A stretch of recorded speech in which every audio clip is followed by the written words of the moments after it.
Today we'll continue looking closely at two more vital statistics tracking charts you can use to be more proactive with your health.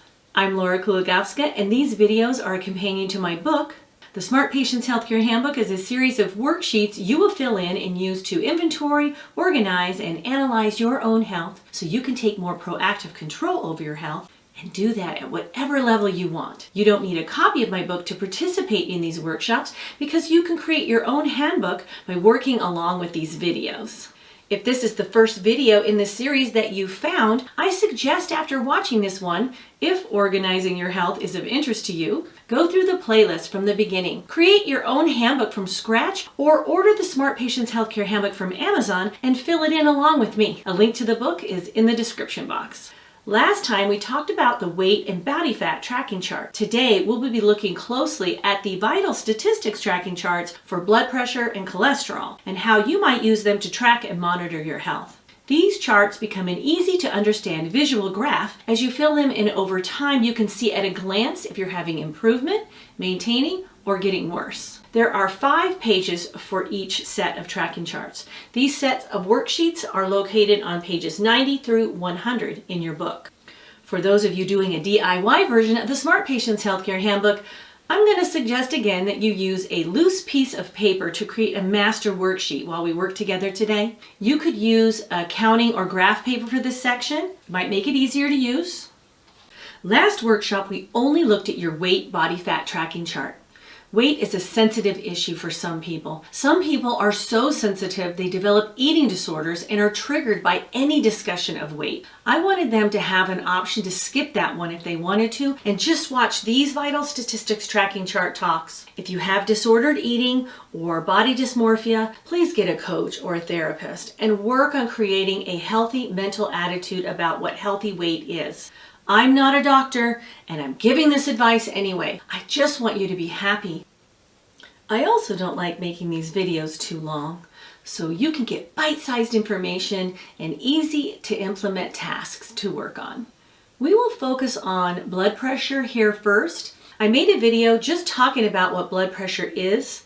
If you watch my Unboxing a Healthier Life video about blood pressure, you will see that I used the pre-2017 terms to name the categories. I recently updated the handbook to add the new names: normal, elevated, stage 1, stage 2, and danger. Go to the hospital immediately. In this chart, the range of normal is marked in gray on the pages, so when you receive a reading at the doctor or take one yourself, just note the date and enter your systolic number in the correct box, then the diastolic number in the correct box. There's a chart at the bottom that tells you what the potential follow-up schedule to see your doctor might be based on your readings. There's also space at the bottom of the page to write any notes that you might want to write. You can see as you write in your numbers over time, it'll create kind of a bar graph that you and your doctor can look at and quickly see how things are going. If you're taking readings yourself at home, note the time of day along with the date. There's room to write under the date for you to put the time. Your blood pressure changes through the day depending on your activity. If you take a reading at home and it seems really off, wait an hour or so and retake it. That is, unless you have 180 or higher systolic or 110 or higher diastolic. Then get someone to take you to the doctor immediately. If your doctor gives you lower numbers than those, as dangerous for you, follow your doctor's instructions. In fact, maybe put a note directly on your tester machine with those numbers. Blood pressure is one of the vital health statistics you must take seriously. High blood pressure has a tendency to run in families, with men having higher pressures in their mid-30s and women after menopause. African Americans have a higher occurrence of high blood pressure that comes on earlier in their life and can be more severe. If you have a family history of hypertension or are African American, be vigilant with your blood pressure tracking and discuss any changes with your doctor. Even if you feel great, if you're over 35, at high risk, and not seeing your doctor annually, please start checking your blood pressure. Invest in a blood pressure testing device or visit the blood pressure kiosk at your local pharmacy. The earlier you see if your blood pressure is rising, the faster you can start making changes in your diet and lifestyle that may improve your health. The next tracking chart is for cholesterol.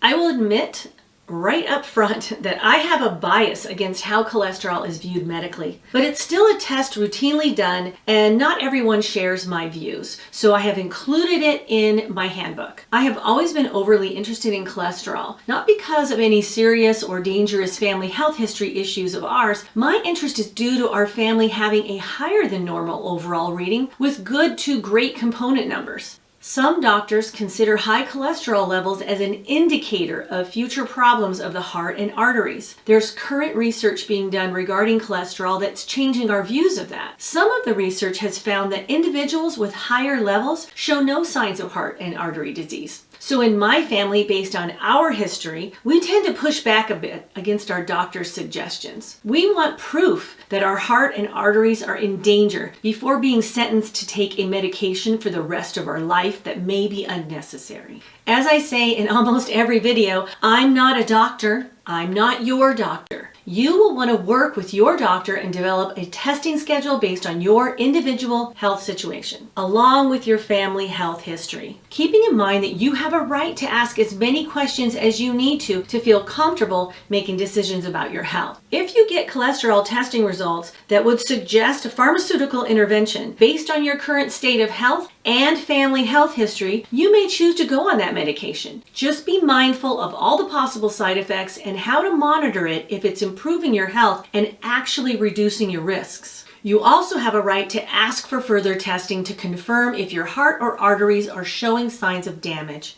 and then make decisions on how to proceed when that information is known. A good question to always have on your list of questions when you're diagnosed with anything that requires a lifetime of medication is, what test will confirm that I for sure have that problem? Just having an indicator of a problem does not mean you have a problem. You could ask for a referral to a cardiologist for testing that would tell you directly if you have heart or artery issues. Again, all based on your current health status and your family health history. If you look at the cholesterol tracking chart here, you can see all the numbers they typically collect about you when they run a fasting blood test for cholesterol. There are tests that only show the overall number. Personally, I would never record that data because it's incomplete. We are finding more and more information about the individual cholesterol components and their relationship to each other and to our health. That overall number without the others is pretty useless. Total cholesterol levels under 200 are currently considered optimal. LDL are considered optimal if less than 100 or less than 129 in people with no confirmed heart disease risk factors. HDL are considered optimal if over 60 or over 40 in people with no confirmed heart disease risk factors. Triglycerides are considered high if they're over 100. You may have high triglycerides if you are diabetic, as that number seems to be an indicator of high blood sugar as well. For good health, in my not a doctor opinion, this is the number you may want to concentrate on for your good health, especially if you have a family history of type 2 diabetes. Moving toward a diet that's lower in starchy carbohydrates and sugar may be the key to controlling your triglycerides. Something that researchers are looking at more closely is remnant cholesterol.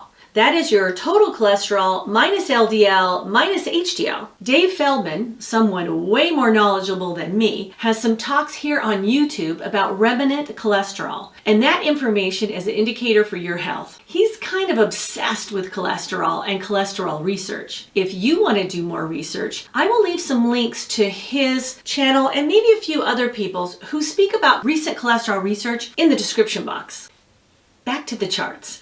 Use them as a place to track the information from your tests for your records. If you get to a point where the numbers are entering what is considered a high range, have a conversation with your doctor about what each of the individual numbers mean to you with your unique situation and your unique family health history. Thoroughly discuss with your doctor your individual health situation. That includes your weight, diet, and lifestyle choices. Include in that conversation all that you know of your family health history so you and your doctor can discuss how it may impact your health now or may impact your health as you age. Ask for additional testing that will confirm any diagnosis made.